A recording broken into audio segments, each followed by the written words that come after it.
बैतुल्लाह जे गिलाफ के पकड़े नबी से रोई करे चो अल्लाहुम्मा आइज़्ज़ल इस्लाम बे उमर बिन खत्ताब औ बे अमर बिन हशाम। या अल्लाह मक्के में बवदा सरदार ता रहन, बवदा भोतार ता रहन। या अल्लाह बई ताकतवर मानू आइन, उन्हनि बिनी जो होल्ड आ मक्के पाक में। अल्लाह बिनी मो हिकड़ो त मां मोहम्मद साईं के दे त जिए मुझे दीन के ताकत मिले, मां मोहम्मद जे इस्लाम के ताकत मिले, मुझी शरीयत के ताकत मिले। या अल्लाह कमरे में लिकी नमाज पढ़ूं था, इन बैतुल्लाह में जालिम नमाज पढ़ण भी नथा देन। 39 मानू मुसलमान हजारे काफरन मां नबी सां गॾु कुल 39 सहाबान से भी कमजोर, से भी गरीब मिस्कीन, के पेरन में जुती भी कोने, के पुठिय ते कमीस भी कोने, के रुगो गोद बधी पई आ। छो त मुसलमान जो था त अबे अम्मा घरों कढी छॾियो, जिनको ज़मीना खसजी वयो, किनको घर वारियूं खसजी वयो, बार बच्चा खसजी विया। भुख ते दुख ते मां मोहम्मद जो साथ ता ॾेनी। या अल्लाह हिकड़ो मां के ताकतवर मानू दे त जीअं मां मोहम्मद जो दीन जो होल्ड थे, ताकत थे, हिकड़ो मां के दे। अल्लाह फरमा नबी केड़ो ॾियाए? या अल्लाह बिन मो हिकड़ो दे, या अबू जहल दे, हशाम जो पुट अमर दे, या खत्ताब जो पुट उमर दे, बिनी मो हिकड़ो दे। या अल्लाह हरू भरू नथो चवाए त उमर दे, इए भी नथो चवाए त अबू जहल दे, छो त गैब जो इल्म मां मोहम्मद के कोने, गैब जो इल्म के आ, गैब जो इल्म मौला तोखे आ। दिलन जा राज तू तो जाने, मुझा मौला मुखे खबर कोने त बिनी मो केड़ो भलो आ, यो इल्म तोखे आ। हाने मां पांजी पसंद ते नथो छडा, रब तुजी पसंद ते छडा दो। जे अबू जहल वणई त अबू जहल दे, जे उमर वणई त उहो दे, जेको तोखे अर्श ते वणे उहो मांखे दे। वाह मुझा मिठा मोहम्मद एड़ी दुआ घुरी छड़े जो उमर जे गुस्ताखन जो वात बंद थी वियो। हाने अल्लाह से फरमायो खलील हबीब दुआ तुझी भी कबूल, दुआ खलील जी भी कबूल। फर्क यो आ खलील जी दुआ जो असर 550 साल का पो मिठो मोहम्मद आयो, पर सोना मोहम्मद तू सुबह जो दुआ घुरिया वन दारे अरकम में वे तमा उमर तो के शाम जो मुरीद करे थो दिया। फर्क आहे ना हुन दुआ घुरी नबी साईं मुझे खानदान मोडे, नबी आयो पर घणन सालन का पो 550 साल का पो दुआ जो असर ज़ाहिर थियो। सागी चाहते वरी गिलाफ के पकड़े असा जी नबी दुआ सुबह जो घुरी, अल्लाह शाम जो कबूल करे ॾेखारी। मां चवंदो आहियां ज़ाकिरन भाइरन के मुंहिंजो हज़रत उमर के घटि वधि न ॻाल्हायो, जे उन खे ॻाल्हाईंदो त पोइ ॼणो अलाह खे था ॻाल्हायो। छो त नबी साईं त ईअं चयो न, बिनी मो हिकड़ो ॾे जेको तोखे वणे। हाणे जेकॾहिं कंहिं शख़्स खे हज़रत उमर फारूक नथो वणे त सम्झो हिनखे अलाह नथो वणे, छो त अलाह चूंडे ॾिनो न। नबी साईं ईअं छो रही चयो त मूंखे उमर ॾे, नबी साईं चयो या अबू जहल ॾे या उमर ॾे, जेको तोखे वणे। अलाह चयो अबू जहल जे नसीब में हिदायत लिखल न आहे, नबी वे शाम जो उमर मुरीद करे थो ॾे। पसंद अल्लाह जी आ, तोखे अल्लाह जी पसंद न थी वणे त पोइ गुनाहगार थींदे। ऐं पसंद भी एड़ी थी वई, अल्लाह फरमायो सोना रुगो अजु नथो ॾियाए पर सफ़र में भी तो सां गॾु, इहो उमर हज़र में भी तो सां गॾु, जंग में भी तो सां गॾु, पर अहिड़ो थो ॾियाए इहो उमर जो इन जी न्याणी भी तुझे निकाह में ॾींदुमि। ओ सोना मोहम्मद रुगो दुनिया में यारी गॾु न, पर क़यामत ताईं जेसी ताईं क़यामत अचे उमर तो सां भाकुर में कदमन में रोज़े में भी गॾु सुम्हाराए थो। दुनिया के ताकत न है जो नबी साईं को जुदा करे उमर। हाणे हिदायत किए थी अचे तवज्जो कर। हजरत उमर नबी सल्लल्लाहु अलैहि वसल्लम जे खिलाफ होंदो हो, तलवार खई थई काडे जे अज मुसलमानन जे नबी नऊज बिल्ला मोहम्मद जो खात्मो कंदुस। रस्ते ते हजरत सईद या साद वो सहाबी मिले तो गालिबन या बियो को सहाबी आ, चवेस तो उमर खैर दाए डाडो जोश में आ, तलवार हथ में थी जे अज खत्म कंदम मुसलमानन जे नबी जो खात्मो करणो आ। तो वो सहाबी चवेस तो उमर बी दसयो जै नबी के खत्म करण तो वने उन नबी जो कुरान तुझे घर पहुंची वियो थी। अवल घर जो ख्याल तो थी घर त वञ घर कुरान तो हले हाँ मुझे घर हाँ हज़रत उमर पंहिंजो रुख बदलायो ॾिसो अल्लाह जे तरफ़ो कीअं थी हिदायत अचे रुख बदलाए चे पहिरों घरों हाल लही अचां जॾहिं घर जे वेझो पहुतो जुतीअ जे खिसकाट जो आवाज़ तो अचे त भेण सम्झी वई हज़रत उमर जी भेण सम्झी वई त भाव अचे तो ॾाढो सख़्त वा मारींदो भेणीअ खे चई लिकी वञ जेको उस्ताद उते पर्दे में कुरान जी तालीम ॾे पियो उनखे बि चई अदा लिकी वञो भाउ मुंहिंजो वा मां भेण मुंहुं ॾींदीमांसि ता लिकी वञो हज़रत उमर जीअं जो घर पहुतो त दरवाज़े ते कुरान जो आवाज़ ॿुधई सुभान अल्लाह त कर दरवाज़ो खड़काई भेण दर खोलियो कुरान शरीफ ईअं कुझु काठीअ जे टुकड़नि ते कुरान मजीद लिखल हो छो त हुन दौर में कागज़ जो ज़मानो न हो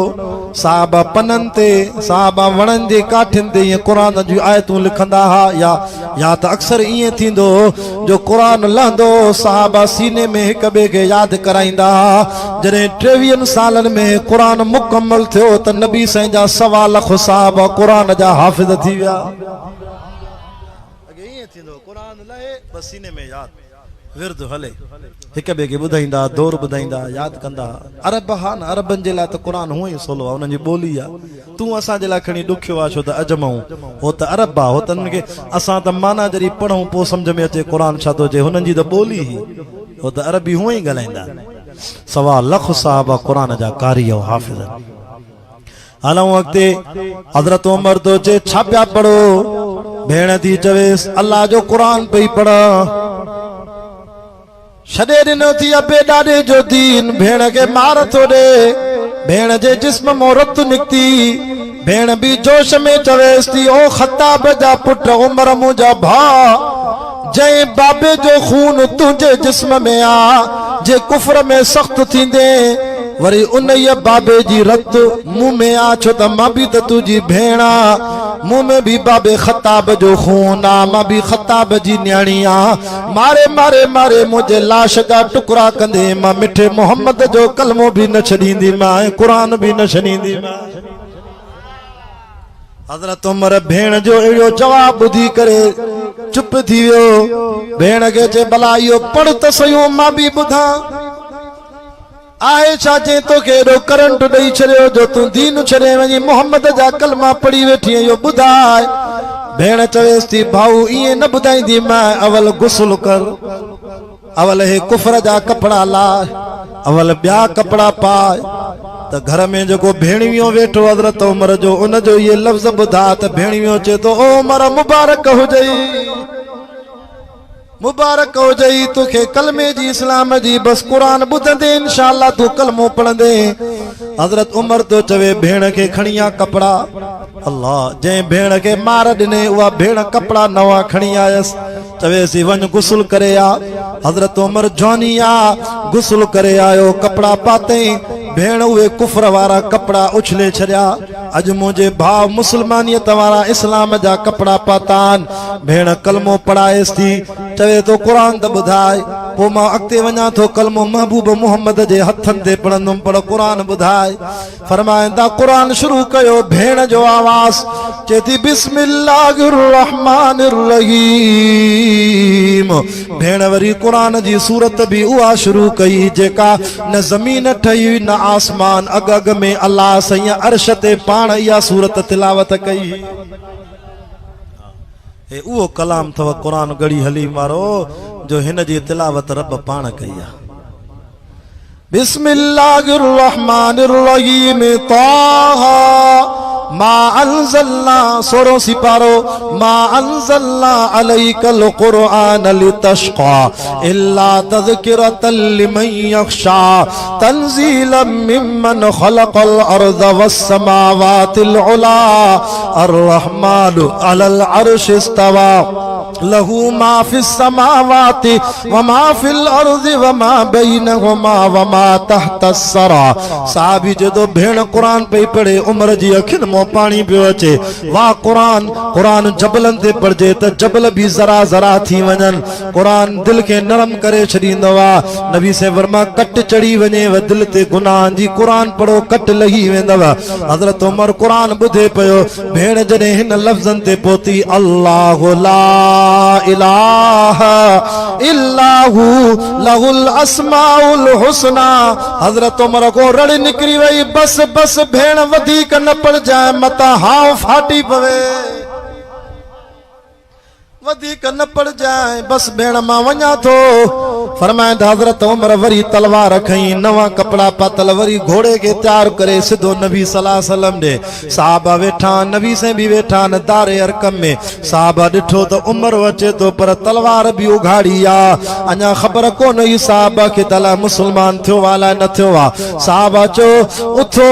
अलाए केड़ी नियत सां अचे तो, काफरन जो सरदार आ, अलाए नबी से ते हमलो नथो करे। साहबा तलवारियूं म्याण मोकड़ी उथी बीठा त नबी से जो दिफा कयो। नबी से जी नजर पई उमर ते। मुझे साईं साहबा के फरमाया छो बीठा हो, वेही रहो। साईं उमर अचे तो, अलाए केड़ी नियत सां अचे तो, तलवार भी नंगी आ। मुझे साईं फरमाया वेही रहो, वेही रहो। उमर नथो अचे, मां मोहम्मद जी दुआ जो जवाब थो अचे। मां सुबह अल्लाह को रोई दुआ गुरिया, शाम थी आ। अज उमर अचे तो मां मोहम्मद जा कलमा पढ़ंदो। साहबा लब्बैक करे हुक्म नबी से जो वेही रहा। उमर जो आयो, तलवार हेठ कई, घोड़े के बार बधी, हिय गोडा खोड़े नबी सल्लल्लाहु अलैहि वसल्लम जे गोडन मुबारकन सा हिय अदब सा वेही करे साईं जो हथड़ो पकड़े करे चे, साईं मां के कलमो पढ़ाए त मां तुझो मुरीद था। अल्लाह अकबर। जने नबी से कलमो पढ़ायो, ला इलाहा इल्लल्लाह मुहम्मदुर रसूलुल्लाह जो कलमो पढ़े त साहबा नारो हयो, नारे तकबीर। ता भी जो अल्लाह अकबर। त जिब्रील लगी आयो, चे ओ अल्लाह जा रसूल करीम, अल्लाह मोकलियो आ त मुबारक हुजई। उमर जे मुसलमान थियण ते जीअं ज़मीन ते साहबा के तव्हां के खुशी थी आ त सतन आसमान जे मलाइकन भी खुशी कई।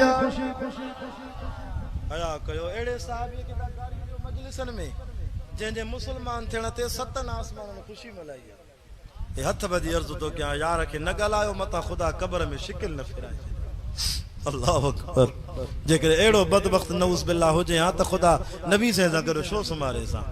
क़यामत ताईं भाकुर में सुतल आहे। ए पखो हलायो आहे भाऊ ज़ुल्फ़कार त साईं हबीबुल्लाह शाह के हवा लगे, उस्ताद कोड़ल साहब पखो रखियो आहे त सैयद के हवा लगे, पर हिन जी हवा मूंखे भी लगे थी। अच्छी दाढ़ीअ सां जमा थी वेठो आहे, इनके भी हवा लगे थी, लगे थी तव्हांखे भी थोड़ी लगे थी, हवा लगे थी न। मिसाल थो ॾियां, हलऊं मदीने, रुजो था मदीने न हलंदो। मदीने में मुझे साईं जो साओ रोज़ो आ, गुंबज़े खज़राए 24 कलाक अल्लाह जी रहमत जो मीठो वसई। मदीने में नबी संजे रोज़े ते रोज़ नवा मलाइक ईंदा थी। सुबह को वठी सिजल ते ताईं 70,000 मलाइक रहमत जो दुरूद पढ़दा थी। वरी सिजल ते को सुबह जी आज़ान ते 70,000 मलाइक ॿिया ईंदा थी। इंसान भी ईंदा थी, पखी भी ईंदा थी, जिन्न भी नबी से ते सलात पढ़दा थी। मां नथो चवां, कुरान तो चे इन्नल्लाह व मलाइकतहु, खुद अल्लाह भी सलात पढ़दो आ। हाणे गड़ी हली मारो जी हिन पखे जी हवा सैयद हबीबुल्लाह शाह सां गॾु इन जमातिन के बुजुर्गन के लगे थी त असांजो अक़ीदो 24 कलाक नबी जे रोज़े ते जेका अल्लाह जे दुरूद जी सलात जी रहमत जी हवा मदीने वारे साईं के लगे त साईं जे कदमन में अबू बकर उमर सुता पियान, उन्हनि खे भी लगे थी। लगंदी न लगंदी? हज़रत उस्मान के त वरी अल्लाह से एड़ी जाइ ॾिनी आहे जन्नतुल बकी में, मां ॾिसी आयमि नबी साईं जे अम्मड़ अम्मा हलीमा जे कदमन में सुतल आहे। दोस्तन जो साईं रोज़ानो मदीने में सिज लहंदो आहे न, त नबी साईं जे रोज़े जो जेको पाशो आहे उहो डायरेक्ट वञी हज़रत उस्मान जी कब्र ते पवंदो। माना 2 यार भाकुर में कदमन में सुताई सुमारे अल्लाह ताला, टियों यार वरी अहिड़ी जाइ ते ॼण हुज़ूर जे रोज़े जे पाशे में सुतो। अली भी अली या, असा अली जा भी नौकरऊं, असा हसनैन करीमैन जा भी नौकरऊं। खबर थी हज़रत उमर जो हज़रत अली जे बच्चन सां प्यार हुयो। दुश्मनी न हुई प्यारो तॾहिं त हज़रत उमर जॾहिं ख़लीफ़ो थियो त इमाम हसन हुसैन जंगियूं कंदा सिपह सालार हा गनीमत जो माल आयो ॿुध प्यार जी निशानी थो ॿुधायां साहब आलबे जी हज़रत उमर थो चवे माल विराइण वारे खे हिकु हिकु साहबी चई उन खे 500 दिरहम ॾिजाए जॾहिं अलीअ जा बच्चा अचनि हसन हुसैन त इन्हनि खे 500 न ॾिजाए इन्हनि खे 1000 दिरहम ॾिजाए सुभान अल्लाह ॾाढा घणा ॾिजाए 1000 दिरहम दीनार अॻे सिक्का हूंदा हे कादी आज़म वारा पैसा न उन दौर में चांदीअ जा सोन जा सिक्का हूंदा पैसा उहे हलंदा जॾहिं विराइण वारे ॾिठो इमाम हसन आयो त 1000 इमाम हुसैन खे बि 1000 त पुटु बीठो सोणे उमर जो नालो अब्दुल्ला बिन उमर वो पुट तो चवे बाबा इंसाफ त कोने पुट तो चवे बाबा इंसाफ त कोने मां भी तुझो पुट आ जंग असां भी कया जंग हिनन भी कया बियन के 500 हिनन के 1000 छो हालांकि मां भी त बादशाह जो पुट आ तू अमीरुल मोमिनीन आ मुखे भी 1000 मिले ठीक है अल्लाह जे नबी चवा त अनजिलुन नास मनाजिलहुम जेंजो अल्लाह वट वडो शान होजे उन जी ता भी इज्जत कयो ओ बाबा तू बादशाह मा शहजादो त मुखे 500 छो माके भी 1000 दे हजरत उमर जी अखिन मो पानी अची वियो पुट के दिसी करे जे तो पुट तू दुनिया जो शहजादो आ हसन हुसैन जन्नत जा शहजादा थी अल्लाह यो प्यारा कन प्यारा ना ये मानुन के बुधाया अमीरुल मोमिनीन दौर हजरत उमर जी खिलाफत जो इमाम हुसैन मां के लफ्ज़ गालाया त ओ असांजे नाने जे नौकर जा पुट हेरे आ हजरत उमर जी अखिन मो पानी अची वियो नानो माना नानो मोहम्मद रसूलुल्लाह सल्लल्लाहु अलैहि वसल्लम हजरत उमर चो पुट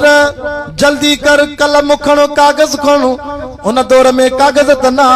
चे भला या पट्टी खणो का काठी खणो उन काठीअ ते के मस कुबड़ी सा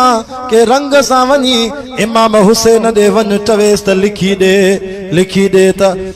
लिखी दे हजरत उमर तो चे मुझे ला लिखाए चेस त मां इन्हनि जे नाने जे दर जो नौकरो आ अल्लाह अकबर इमाम हुसैन दे अब्दुल्ला भजंदो आयो पुट उमर जो चवेस तो ओ सोना हुसैन बाबा मोकलियो आ त हिते लिखी दे त मां तांजे नाने जे दर जो नौकर आ हजरत हुसैन तो जे खैर ताए मुजी शिकायत खणी वियो आ मता अमीरुल मोमिनीन नाराज थी वियो जे नाराज न है बाबे इलाज करे मोकलियो आ लिखी दे इमाम हुसैन पंहिंजे प्यारन हथन सा लिखियो त उमर असां जे नाने जे दर जो नौकर आ वो खणी आयो फरमांदा वा काठी वा लिखल शे पट्टी खणी आयो हजरत उमर वा पट्टी संभाले वती शहादत माल हजरत उमर तो चे पंहिंजे पुट अब्दुल्ला के पुट मुझे कफन में या पट्टी रख जाए सुभान अल्लाह या पट्टी रख जाए त पुट तो चे बाबा छो चे पुट कब्र ॾाढी ॾुखी आ कब्र नांगन जो घर आ जीतन जो घर आ कब्र इंसान जी पहिरीं मंजिल आ कब्र में अलाए छा हाल थींदो उते मुनकिर नकीर ईंदा मलाइक सवाल जब करण वारा चवंदा मर रब्बुक तुझो रब केर आ मन नबीयुक तुझो नबी केर आ मन दीनुक तुझो दीन कहिड़ो आ उमर खे अल्लाह जो खौफ तो थे मता जुबान न हले कब्र में मता जवाब न ॾेई सघां पोइ हीअ पट्टी साण हूंदी त मलाइकनि खे चवंदुमि मूंखे सुञाणो नथा मां जन्नत जे शहज़ादे इमाम हुसैन मूंखे तस्दीक करे पट्टीअ ते लिखी ॾिनो आहे मां हिननि जे नाने मुहम्मद जे दर जो नौकर इहो प्यारा कन दुश्मनी गलत था चवनि त उमर साईं खे नऊज़ बिल्ला ॻाल्हाइनि था ॾिसो इमाम हुसैन खे हज़रत उमर जे रुॻो लिखण ते बि एॾी यकीन एॾी पक त हुसैन लिखी ॾे त मां हिननि जे नाने जे दर जो ग़ुलाम आहियां या पट्टी मलाइकनि खे ॾेखारींदो मलाइक रब खे ॾेखारींदा मुंहिंजी तस्दीक थी वेंदी मुंहिंजी क़ब्र जन्नत जो बाग़ थींदी अल्लाह या त ख़बर कोन हुई हज़रत उमर खे त मूंखे जाइ महबूब जे भाकुर में मिलंदी या त ख़बर कोन हुई हाणे आख़िरी ॻाल्हि मुसल्ले ते बीठो आहे सुबुह जी नमाज़ में सोनो उमर एॾी तिलावत कंदो साहबा चवंदा सूरत यूसुफ सॼी पढ़ंदो असां वटि जमाती बि टोटी पेशमा बि टोटी 10 मिंटनि में सुबुह जी नमाज़ ख़तम पहिरीं रकात में कुल अल्लाह त ॿी रकात में कुल रब नाज़ हलो बाबा नमाज़ थी वई न त अॻे दौर में क़ुरान में एॾो इश्क हूंदो हो साहबा खे जो सुबुह जी नमाज़ पढ़नि साहबा चवनि हज़रत उमर तिलावत करे असां ॾंदण हणूं उथूं निंड मां पेशाब कयूं वुज़ू कयूं ॾंदण हणूं सुनत पढ़ूं अञा पहिरीं रकात हले थी इश्क हो क़ुरान सां मुंहिंजो बाबो चवंदो आहे साईं अब्दुल गफूर शाह बुखारी त साईं ॿेर वारा जंहिंजी क़ब्र मां जन्न जी ख़ुशबू आई साईं अब्दुल करीम कुरैशी रहमतुल्लाह अलैह चई साईं खे बि क़ुरान सां एॾो इश्क हूंदो दरगाह ते बाबो साईं 16 साल रहियो ॿेर शरीफ़ पोइ चए पढ़ंदा हुआसीं पढ़ाईंदा हुआसीं असां तालिब उथूं पेशाब कयूं वुज़ू कयूं सुबुह जो हूअं ई टोटाइब थींदी आहे निंड मां आस्ते आस्ते उथूं अञा जो अचूं त साईं जन पहिरीं रकात में बीठा और हदीस भी आ कुरान भी आ इन कुरान अल फज्र कान मशहूदा सुबह जी नमाज में पेशमा बगे चो कुरान घणो पढ़े छो त आसमान को मलाइक लंदा कुरान ॿुधण ऐं नाला लिखंदा त कहिड़ा कहिड़ा नमाज ते आया नबी साईं फरमायो जेको सुबह जी नमाज पढ़ी कुरान जी तिलावत करे यासीन पढ़े ज़िक्र करे इशराक ताईं जागे पाण फरमायो अल्लाह रोज़ी विराईंदो आहे इन जी रोज़ी अल्लाह कुशादी करे छॾे असां वटि माण्हू निभागा रात जो सुम्हनि 2:30 बजे 2 बजे ता पोइ काॾो उथंदा सुबह जी नमाज हालांकि नबी से फरमाया इशा नमाज खां पोइ सवाइ दीन जी कचहरीअ जे कंहिंखे जागण जाइज़ ई न आहे वजालना नौमकुम सुबाता अल्लाह रात बणाई निंड जे लाइ रात थे 9-10 बजे का पोइ जल्दी सुम्हो ये दिमाग जो जेके रगूं न ये रात जो निंड घुरदियूं पोइ जेको सही नमूने निंड कंदो आहे ओजागो न कंदो आहे पोइ उथंदो इनखे तहजुद बि नसीब थींदो नमाज़ बि जमात नसीब थींदी छो त निंड पूरी थींदी असां वटि छोरा मोबाइल ते पबजी गेम हलाए मुकारो करे छॾियो आहे हिन पबजी गेम वेही मोबाइल ते वेही रात जो सुम्हनि 2:30-3 बजे पोइ जॾहिं फरमाए 11-12 थींदा त दिमाग़ जो रगूं पंहिंजो कमु छॾे वेंदियूं पोइ चवंदियूं असांजे चवण ते न हले हाणे जाग त ख़ुदा तोखे बीमारी ॾींदो पोइ जेको घणो ओजागो कंदो आहे 12-1 ॿी ताईं जागदो आहे पोइ हिनखे जिस्म में बीमारी ईंदियूं छो त उहो रगां जेके उहे पंहिंजो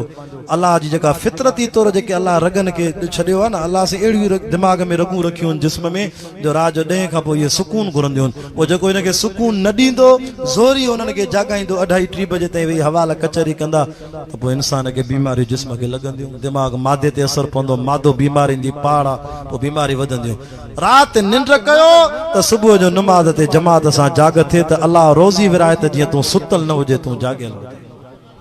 हाणे उथंदा ई 7-8 बजे पोइ अलाह कीअं रोज़ी कुशादी करे पोइ अलाह त चवंदो मां त रोज़ी विरायां पर हिन भागा उथिया ई न आहिनि अञा सुता पिया आहिनि अम्मा फातिमा रात जो इबादत करे वरी सुबुह जी नमाज़ पढ़ी सुम्ही पई नबी से मथों आया फातिमा उथी बाबा नमाज़ पढ़ी आहे दिमाग़ ते बार आहे रात जो तहजुद में 10 सिपारा अलाह खे क़ुरान जा ॿुधाया आहिनि इबादत कई आहे थोरो आराम कयां न फातिमा इशराक ताईं जाग मुंहिंजो अलाह रोज़ी विराए तूं सुती पई आहे भली निंड कर तू रात इबादत कई आहे पर इशराक ताईं जाग इशराक थींदो आहे माना कज़ा नमाज़ खां 15 मिंट बि पोइ इशराक जो टाइम शुरू थींदो आहे एसी ताईं जाग छो त अलाह रोज़ी विराईंदो आहे पोइ अलाह ताला वरी जिन खे ॾिने जिन खे ॾिने वरी रोज़ी बंदि करे छॾींदो आहे इन टाइम ते वेही ज़िक्र अज़कार कर इशराक पढ़ी पोइ भली सुम सम्झो त अमल कंदो न इंशाअल्लाह हज़रत उमर जी ॻाल्हि पियो कयां क़ुरान शरीफ़ पढ़े पियो ज़ालिम हिकिड़ो आयो अची पुठीअ में खंजर हई अबू लोलो फेरोज़ ईरानी मजूसी हो बाहि जो पुजारी हो हिकु खंजर ॿियो खंजर हज़रत उमर क़ुरान जे इश्क में आ किताब लिखंदा 6 खंजर लॻा सोणे उमर खे पोइ बि सुबुह जी नमाज़ विञाए नथो रत घणी निकिती बेहोश थी किरी पियो पोइ बि पोइ सहाबीअ ते नज़र पयसि सॾु करे चवेसि तो अब्दुर्रहमान वेझो आहे साहबा खे नमाज़ पढ़ा मता नबी साईं जी शहर मदीने जी मस्जिद में साहबा को मुझे करे नमाज कदा थे ना भली मुझी रत हले थी मुखे खंजर लगान पर अवल साहबियो नमाज पूरी कयो हजरत उमर नबी साईं जे मुसल्ले ते किरी पियो अब्दुर्रहमान अॻिते वधियो साहबा के जल्दी में मुख्तसर किरात करे नमाज पूरी के दुश्मन के चादर पातल ही ये जहर वारो तीर खंजर मौजूद हुयस शमईना तो उनके जहर में बोड़ियो है त जियां उमर के खंजर लगे त जिस्म के जहर अची वने अल्लाह अकबर कबीरा बुधो कुरान जा आशिको दीन जा परवानो हाने वो जालिम जने भजे तो त सिफन के चीरे तो साहबा के कावड़ अचे थी साहबा नमाज पूरी करे एकड़े चादर विझी करे ये जालिम के पकड़े वेदे जालिम डिठो त हाने पकड़जी हुई ही वा कातिल उमर जो हाने मां के मारींदा ईजा वडींदा वो सागियो खंजर जहर वारो जेको उमर के वरी पांजे सीने के है अल्लाह उते ही जालिम के खत्म करे छड़ो कातिल मरी वियो हजरत उमर चो जांच कयो मुसलमान हो या काफर हो। जांच कयो सही मुसलमान न हो, बाहि जो पुजारी हो, मजूसी हो। उमर दुआ घुरी, या अल्लाह शुक्र आ जो मूंखे मारण वारो मुसलमान न आहे,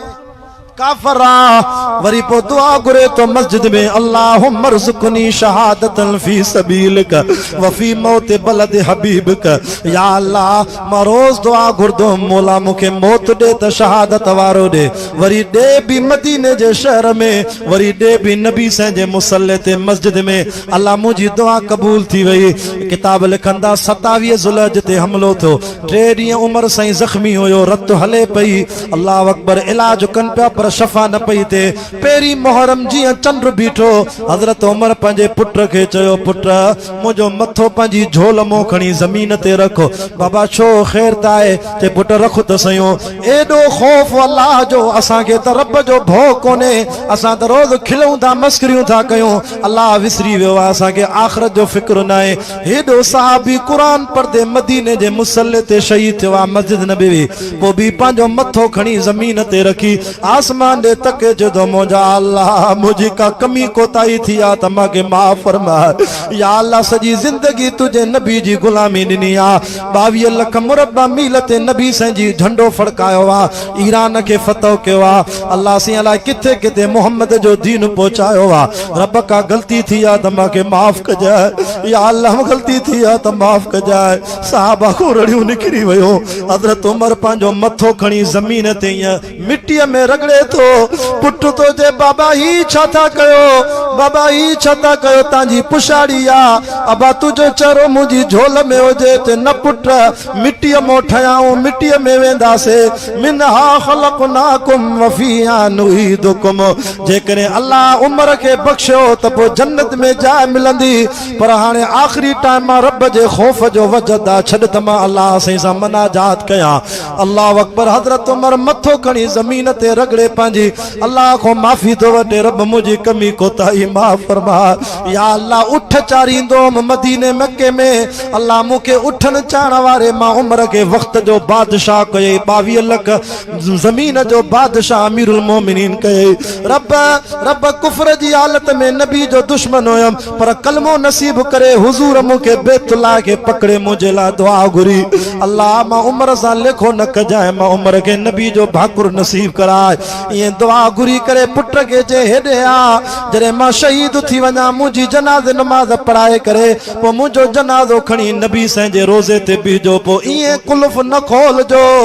ईअं कुल्फ़ न खोलजो, ज़ोरीअ मूंखे रोज़े में दफ़न न कजो, छो त मां मोहम्मद साईं जे दर जो नौकर आहियां। भली मुंहिंजो दोस्त अबू बकर सुतल आहे, अलाए नबी मूंखे पाण सां गॾु सुम्हारे, अलाए न सुम्हारे, अलाए हुज़ूर राज़ी हुजे, अलाए न हुजे। मां बेअदब न आहियां, मां बाअदब आहियां, मां ज़ोरीअ रोज़े में न वेंदुसि। बाक़ी अली साईं खे चइजो त मुंहिंजो जनाज़ो खणी हुज़ूर जे रोज़े खां मोकल वठनि साईं खां। अल्लाह जा रसूल तुंहिंजो गुलाम उमर आयो आहे, जे इजाज़त हुजे त पोइ अंदरि जाइ ॾियो, जे इजाज़त न मिले त मूंखे ॿी जाइ ते दफ़न कजो। पर ॿुधो ॿुधो ॿुधो, इहा मिल्कत मुंहिंजी न आहे। नबी साईं जो जेको रोज़ो आहे, इहो कमरो बीबी आयशा जो आहे। अम्मा आयशा पंहिंजे महबूब खे बि ॾिनो, पंहिंजे पीउ खे बि ॾिनो। हाणे जायूं वञी ॿ बचियूं, पोइ घर पूरो आहे। इन ॿिन्ही जान मां बीबी आयशा खे चयो, हिकिड़ी जाइ मां उमर खे ॾे त पंहिंजे दोस्त सां गॾु सुम्हां, जे इजाज़त ॾे त आयशा पोइ मूंखे सुम्हारजो, न त जन्नतुल बकी में दफ़न कजो।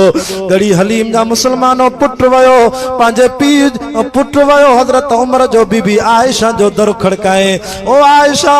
बाबा साईं मोकिलियो आहे, तुंहिंजो पुटु आहे, तूं रूहानी अम्मा आहे, तुंहिंजी जाइ रोज़े में 2 माण्हुनि जी जाइ आहे। आयशा, इजाज़त हुजे त मां पंहिंजे पीउ खे उते दफ़नाया। बाबे इजाज़त घुरे थो बाबो, बाबा जो आख़िरी पसाव आहे। अम्मा आयशा जी अखियुनि मां लुड़क वई आया, हीअ कम जी ॻाल्हि थो ॿुधायां, ईमान ताज़ो थी वेंदई। अम्मा आयशा चयो,